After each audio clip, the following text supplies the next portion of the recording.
예, 오늘 11월 4일 수요일 아침입니다. 오늘 말씀 함께 볼까요? 데살로니가 전서 우리 3장 1절부터 13절까지 말씀입니다. 여러분들 오늘 사도 바울이 데살로니가 교회 성도들에게 이제 어떤 본격적인 이야기를 하는 것 같습니다.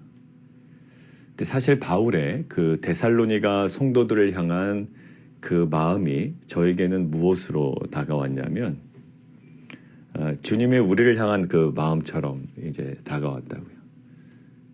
사도 바울은 데살로니가 성도들에 대한 어떤 그 마음이 이렇게 있어요.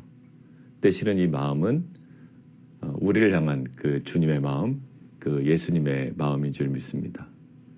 그러니까 예수님이 우리를 향하여 편지를 썼다라는 관점으로 오늘 이 내용을 묵상했으면 좋겠어요. 우리를 너무나도 사랑하시고 지금 사도 바울은 데살로니가 성도들을 너무 사랑하고 지금 아끼고 있습니다.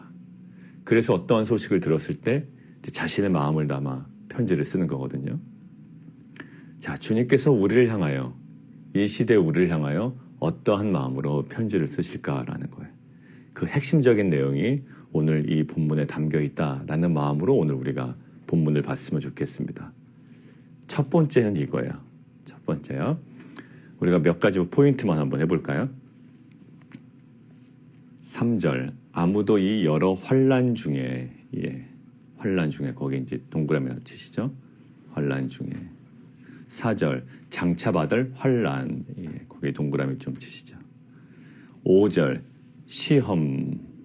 시험하는 자 동그라미 치시고요. 자 7절 모든 궁핍과 환난 가운데서 자, 동일한 단어와 동일한 뉘앙스의 표현들이 지금 반복되고 있습니다. 자, 하나님께서 사랑하는 우리 모든 성도들에게 주시고자 하는 사랑으로 담아 지금 적어 내려가고 계신 그 편지에 어떠한 단어들이 있어요? 예, 환난, 궁핍, 시험, 장차받을 환난 이렇게 기록이 되어 있죠. 첫 번째입니다. 하나님께서 우리에게 무엇을 말씀하길 원하시는가라는 거. 우리가 무엇을 깨닫기를 원하시는가? 첫 번째요.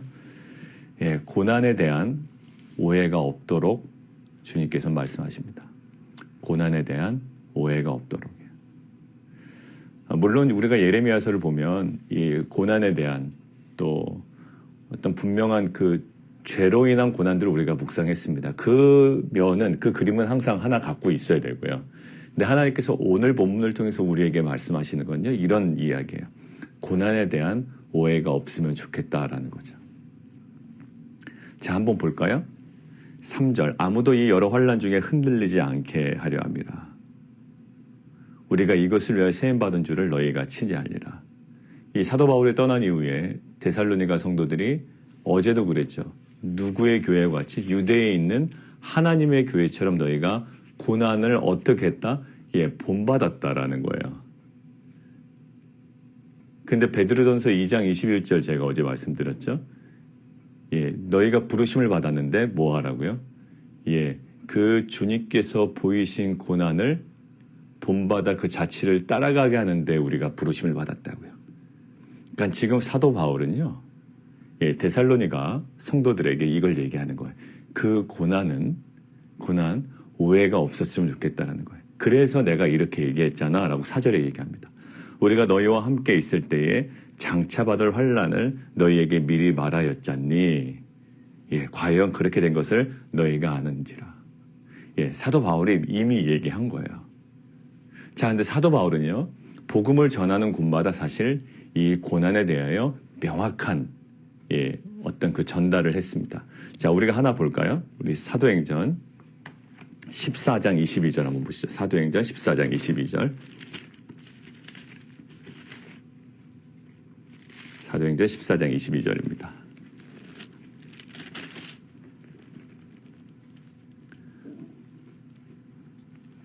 사도행전 14장 22절 같이 한번 읽죠.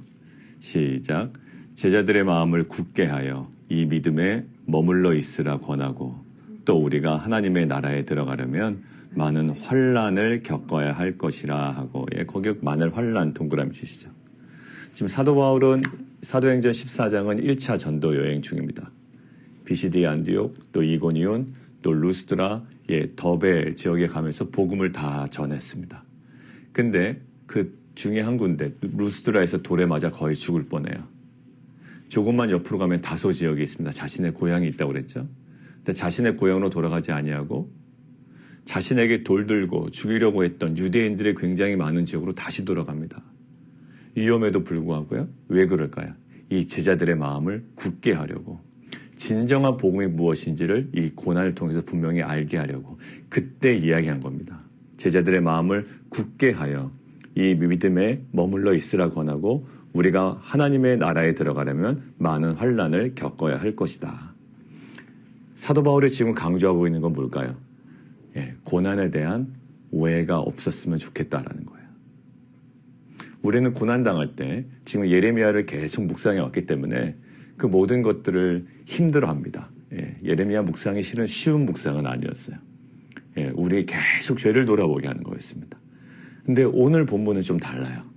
오늘 본문은 이 믿음을, 주님에 대한 믿음이 있는 이 자들, 또 주님을 처음 만나고 복음을 듣고 이제 사랑해서 뭔가 믿음의 생활을, 신앙생활을 하려고 하는 자들에게 이 외부적인 고난, 또 여러 가지 갈등과 환난이 그들에게 임한 겁니다. 어떤 마음이 들까요? 야, 이거 복음 별거 아닌가 보다. 무엇으로요? 고난으로 복음을, 그 가치를 평가하게 되는 거예요. 아브라함에게도 그런 유혹이 있었거든요. 아브라함이 하나님의 말씀을 믿음으로 어디에 가나요? 가나안 땅으로 갑니다. 약속의 땅에 들어간다고요. 하나님의 말씀을 믿음으로 가나안 땅에 들어가지만 가나안에 무엇이 임하나요? 기근이 임합니다. 기근이요. 약속의 땅에 기근이 임하는 거예요. 그래서 바로 아브라함의 행동을 한 게 뭐죠? 여기 아닌가 보다. 그래서 바로 본인의 의지대로 애굽으로 내려가죠. 근데 성경은 그것을 옳게 여기지 않습니다. 자, 약속의 땅에도 뭐는 온다? 기근은 온다. 그리고 믿음의 사람에게도 뭐는 온다? 고난과 환난은 온다라는 거예요. 자, 그런데 오늘 사도행전 읽은 14장 우리 22절 한번 보십시오. 많은 환난을 겪어야 할 것이다 라는 이 이야기 내용 앞에 뭐라고 되어 있는지 한번 우리가 주목할까요? 제자들의 마음을 굳게 하여 어디에 머물러 있으라? 믿음에 머물러 있으라 라는 거예요. 자, 그러고 보니 오늘 본문에서도 동일하게 이야기합니다. 3절, 아무도 이 여러 환난 중에 흔들리지 않게 하려 함이라. 흔들리지 않게 하려 함이라. 자, 8절 보십시오. 그러므로 너희가 주 안에 굳게 섰다라는 거예요. 환난 가운데 마음이 흔들립니다. 그런데 너희가 흔들리지 않도록, 마치 강아지 꼬리가 막 흔들흔들 거리는 것처럼, 갈대가 흔들리는 것처럼 흔들리지 않길 원하는데 8절, 근데 너희가 주 안에 굳게 섰다라는 거예요. 이 환난 가운데 흔들리지 않을 수 있는, 지금 사도행전에 이야기하고 오늘 본문에서 이야기하고 있는 것이 무엇일까요? 5절이요. 이러므로 나도 참다 못하여 너희 믿음, 믿음에다 동그라미 치시죠. 6절이요. 지금 디모데가 너에게로부터 와서 너희의 믿음과 사랑의 기쁜 소식을. 그래서 굉장히 사도 바울이 감사하고 있고요. 모든 기쁨으로 기뻐하고 있습니다. 자, 그리고 7절에 궁극적으로 이제 마지막 결론입니다. 이러므로 형제들아 우리가 모든 궁핍과 환난 가운데서 너희의 믿음으로 말미암아 너희에게 위로를 받았느니라. 환난 중에 있는 성도들에게 무엇이 보여졌다고요? 믿음이 보여졌습니다. 환난은 인내를 낳고요. 인내는 연단을 낳고 결국 소망으로 가잖아요. 그 모든 것들의 동력이 뭐라고요? 믿음이라는 거예요. 지금 사도 바울은 데살로니가 성도들에게 오해가 없으면 좋겠다는 거예요. 이 땅을 살아갈 때. 왜? 수많은 환난과 여기 표현한 것처럼 장차받을 환난에 대해서 미리 얘기했다는 거죠. 그래서 사도 바울이 지금 루스드라와 또 이고니온과 비시디 안디옥에 있는 성도들에게 뭘 얘기했습니까? 자신이 지금 돌에 맞아 거의 죽을 뻔했고요. 상처투성이인데 그 사람들에게 가서 상처를 보여주는 거예요. 아니야, 나만 이렇게 고난받은 거야. 나만 이렇게 돌 맞은 거야. 너희들은 괜찮아. 예수 믿으면 이런 환난 없어. 걱정하지 말고 예수 믿어. 이런 복음을 전한 게 아니라요. 고난 중에 그들을 위로한 게 뭘까요? 천국에 들어가려면 이 모든 뭐예요? 모든 많은 환난을 겪어야 돼. 그러니까 그들에게 이 신앙의 핵심이 무엇인지를 알게 하는 거예요. 그래서 믿음은 왜 필요하다? 이 환난을 감당하는 거예요. 환난과 핍박 중에도 성도는 신앙 지켰네. 우리 찬송가 가사 있잖아요. 결국 우리의 믿음은 우리가 원하는 것을 취하는 데 사용하는 게 아니에요. 나의 믿음이 좋다는 것은 어디서 드러날까요? 고난 중에 드러나요. 욥이 그랬고요. 또 야곱도 그랬고요. 또 요셉도 그랬고요. 모세도 그랬어요. 그들의 믿음은 어디서 빛날까요? 고난 중에 빛나요. 여러분들 지금 코비드-19이라는 시기를 지나가고 있고요. 또 각자의 다양한 어려움들은 우리가 계속 직면할 수밖에 없습니다. 여러분들 예수님께서 오늘 우리에게 편지를 쓰시는 거예요. 그 고난에 흔들릴까 봐 내가 오늘 너에게 이 말씀을 하는 거야. 그거 오해가 없었으면 좋겠어. 그리고 그때 필요한 게 바로 믿음이라는 거예요. 그래서 결국 고난에 대한 오해가 없기를 원하면서 주님께서 우리에게 말씀하시는 거 뭘까요? 바로 이겁니다. 믿음의 성장이에요. 오늘은요. 믿음의 성장. 자, 두 번째 한번 볼까요? 10절 한번 보시죠. 10절. 주야로 심히 간구함은 너희 얼굴을 보고 너희 믿음이 부족한 것을 보충하게 하려 함이라. 믿음 좋다고 했잖아요. 너희의 믿음으로 우리가 위로를 받는다고 했는데, 근데 너희 믿음이 부족한 것을 보충하게 하려 함이라. 이거는 무엇을 말씀하신 걸까요? 사도 바울을 통해서 주님께서요. 저에게는 뭐로 왔냐면 아까 첫 번째가 뭐였죠? 고난에 대한 오해가 없도록. 두 번째는요. 이미와 아직의 그 복음의 현실을 인식하는 거예요. 그걸 원하셨던 거예요. 이미, 그러나 아직이에요. 이미 우리 가운데 이루어졌습니다. 그 복음의 그 긴장 관계예요. 긴장 구도라고요. 이미 우리에게 복음은 주어졌어요. 그리고 이미 우리는 구원받았어요. 그러나 아직은 완성된 건 아니에요. 그러니까 이미와 아직 사이의 이 긴장 관계를 하나님께서 우리에게 알려주시죠. 항상 부족함을 느껴야 돼요. 그러니까 정말로 복 있는 사람은, 팔복의 사람 뭐죠? 난 모든 것들 다 받아 누렸다라고 만족하는 자가 아니에요. 가난한 자예요. 의에 줄이고 굶주린 자라고요. 항상 부족을 느끼는 자예요. 맞아요. 우리가 2002년 월드컵 때요. 히딩크가 남겼던 정말 소중한 어록이 있어요. 뭐죠? 16강에 올랐을 때 이 정도면 됐다라고 한번 생각했을 거예요. 8강 정도 가니까 이거 완전 기적이다라고 얘기했을 거라고요. 그때 히딩크가 뭘 얘기했나요? 나는 아직도 배고프다라는 거예요. 오늘 이야기합니다. 너희 여전히 부족한 상태라는 거예요. 결국 주님께서 우리에게 얘기하시는 거는 너 여전히 부족한 거야. 너 여전히 연약한 거야. 라는 거. 우리 마태복음 5장 한번 볼까요? 우리 팔복에 관한 메시지 한번 보겠습니다. 5장 3절입니다. 5장 3절 제가 읽습니다. 심령에 가난한 자는 복이 있나니 천국에 그들의 것이며 애통하는 자는 복이 있나니 그들이 위로를 받을 것이요 온유한 자는 복이 있나니 그들이 땅을 기업으로 받을 것이요 의에 줄이고 목마른 자는 복이 있나니 그들이 배부를 것이며 긍휼히 여기는 자는 복이 있나니 그들이 긍휼히 여김을 받을 것이며 마음이 청결한 자는 복이 있나니 그들이 하나님을 볼 것이요 화평하게 하는 자는 복이 있나니 그들이 하나님의 아들이라 일컬음을 받을 것이요 의를 위하여 박해를 받는 자는 복이 있나니 천국이 그들의 것임이라. 여러분들 여기 보면 심령이 가난하고 애통하고 의에 줄이고 목마르고 이 팔복에 여러 가지 모습들이 있지만 어떤 모습일까요?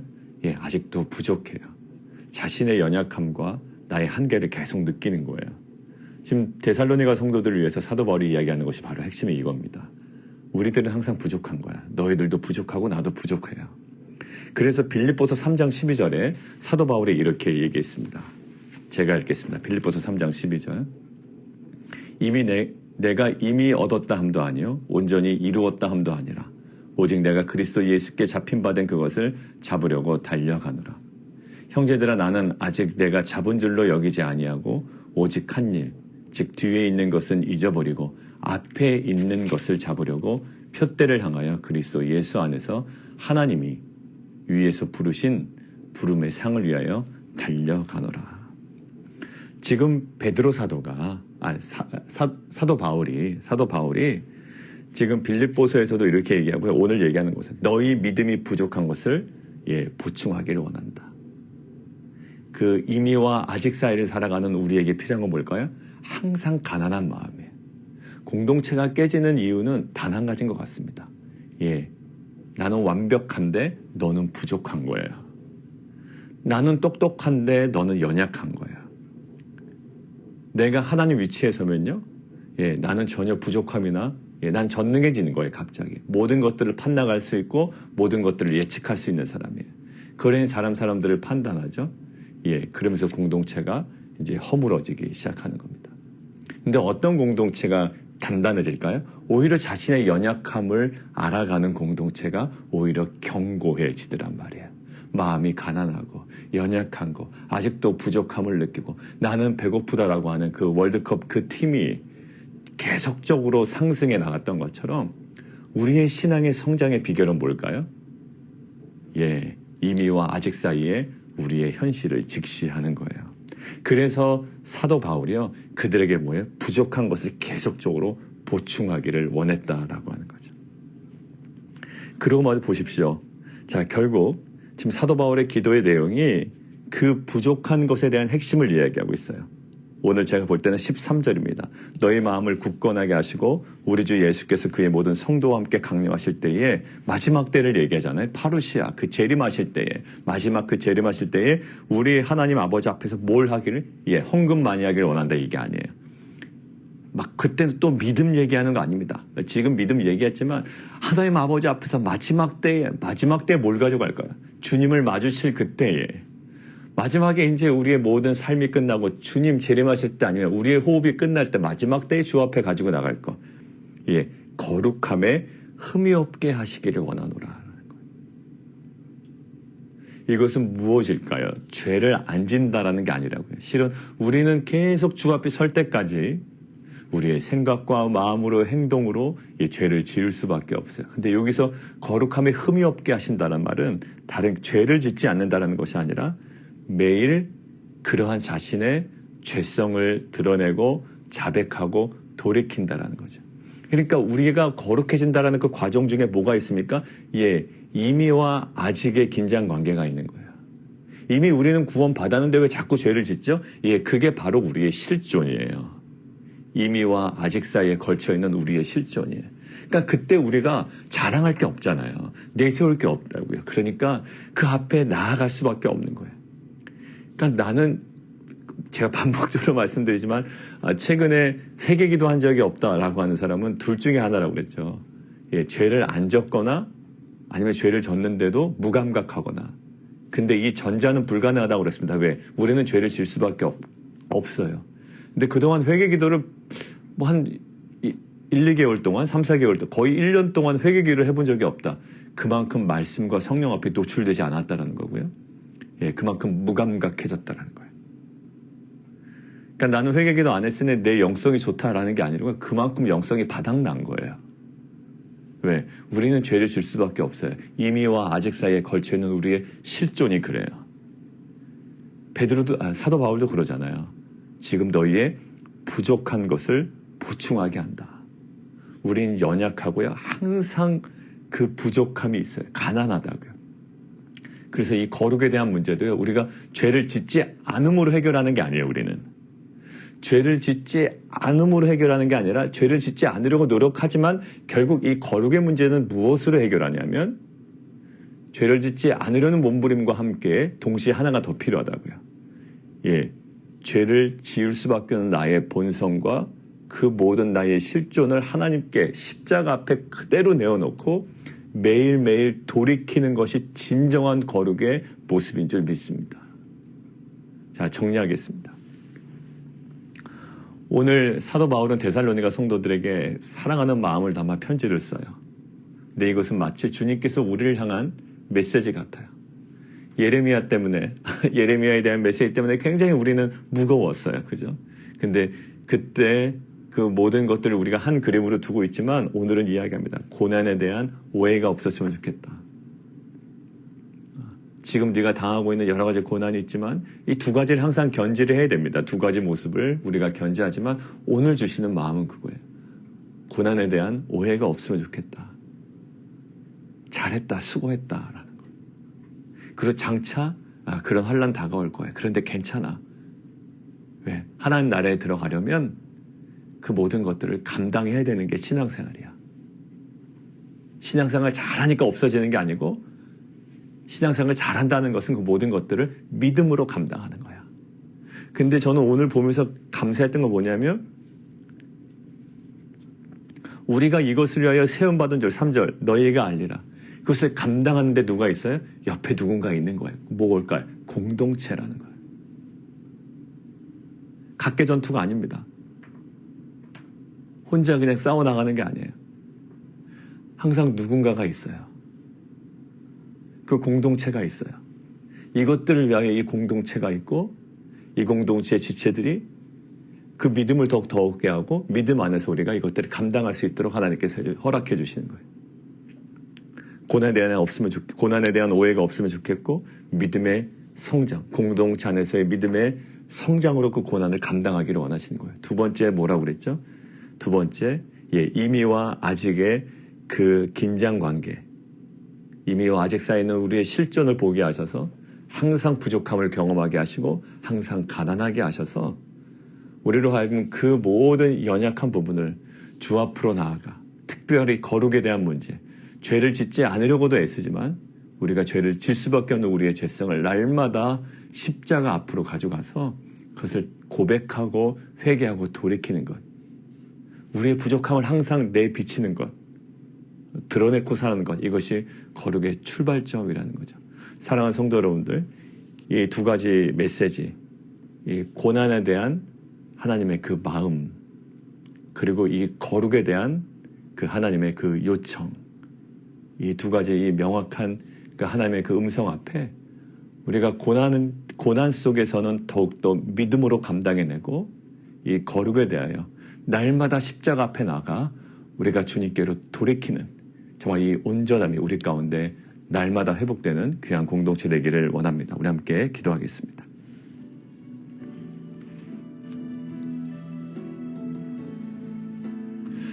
이 시간 기도할까요? 우리가 각자마다 있는 또 마음의 짐들이 있고요. 고난들이 있습니다. 근데 한 가지 그림은 꼭 갖고 계셔야 돼요. 우리의 죄로 인한 하나님의 징계의 모습은 항상 있습니다. 그러니까 이 징계의 모습을 또 이쪽으로 우리가 대입하면 안 되잖아요. 그러니까 오늘 이 그림은 항상 갖고 있지만 그러나 오늘 하나님께서 우리에게 주시는 마음은 이거예요. 고난, 그거 이상하게 생각하지 말라는 거예요. 하나님 나라에 들어가려면 많은 환난을 겪어야 할 것이다. 근데 그 환난을 감당하고 있는데 두 가지를 주세요. 하나는 공동체고요. 하나는 공동체를 통한 믿음의 성장이에요. 하나님 우리 가운데 정말 이 공동체가 때로는 되게 거추장스럽게 느껴질 때가 있거든요. 근데 우리가 성경 공부와 이 나눔을 통해서 그 단톡방에서 나눠지는 그 고백을 보면 예전에 그게 그렇게 좀 귀찮았다는 거예요. 나의 새 생활이 이렇게 좀 드러나고 나누고 이런 것들이 좀 귀찮았지만 부담스러웠지만 이것이 나에게는 큰 힘이 되었다는 거죠. 하나님 이 믿음의 실체와 이 신앙생활, 이 공동체를 통한 하나님께서 주시는 우리에게 주시는 그 회복을 우리 모든 성도들이 경험할 수 있도록 인도하여 주십시오. 우리가 속한 공동체와 우리가 속한 가정과 또 하나님 그 모든 그룹 가운데 하나님 이러한 믿음과 그러한 성장이 우리 가운데 있게 하여 주옵소서. 함께 기도하며 나가도록 하겠습니다. 우리 다시 한번 기도할까요? 그 데살로니가 성도들을 향한 바울의 관심이 어디 있나요? 오늘 쭉 보면 그 성도들을 향한 바울의 관심은 물질적인 것에 있지 않더라고요. 그들의 믿음이에요. 그 환난을 감당할 수 있는 믿음, 그리고 끝까지 주 앞에 유지할 수 있는 그 거룩. 우리가 자녀들을 향해서 아마 바라는 것도 결국 그럴 거예요. 그들이 나중에 돈을 얼마나 벌까? 물론 그럴 때도 있습니다. 그런데 결국 어떠한 그 딱 지점에 가게 되면 결국 우리 자녀들의 신앙과 또 우리 자녀들의 믿음에 우리의 관심은 더욱더 깊어질 거예요. 그냥 그게 부모의 마음이에요. 오늘 두 번째도 뭘 얘기할까요? 이미와 아직의 그 긴장 관계 속에 우리가 살아간다. 구원을 받은 자들에게 믿음이 있어요. 그러나 아직 부족하다라고 인정하는 것. 이것이 우리에게는 너무나도 필요하다라는 것. 그것이 주 앞에서의 겸손이고요. 그것이 진정으로 거룩해질 수 있는 중요한 요소라는 것. 우리 안에 이러한 이미와 아직 사이의 긴장 관계는 우리들에게 정말 마음의 교만함이 아니라 주 앞에서 이렇게 겸손으로 나아가게 하게 하시고, 정말 죄를 짓지 않으려고 우리가 그러한 열심도 있지만 우리 가운데는 모든 죄성들을 그대로 드러내놓고 매 순간 매일마다 날마다 주 앞에 돌이키는 그러한 거룩이 우리 가운데 회복되게 하여 주옵소서. 우리 함께 기도하며 나아가도록 하겠습니다. 우리 함께 또 기도할까요? 우리 이종호 선교사님, 내일 이제 정기 검진이 있습니다. 14차부터 16차까지 항암 진행한 부분에 대한 이제 그 확인인데, 우리가 좋은 결과를 놓고 좀 기도 같이 해주셨으면 좋겠고요. 박상선 목사님, 우리 워싱턴 예담교회 지난 주말에 이제 신약 이제 받으셔서 이제 첫 번째 투여하셨고요.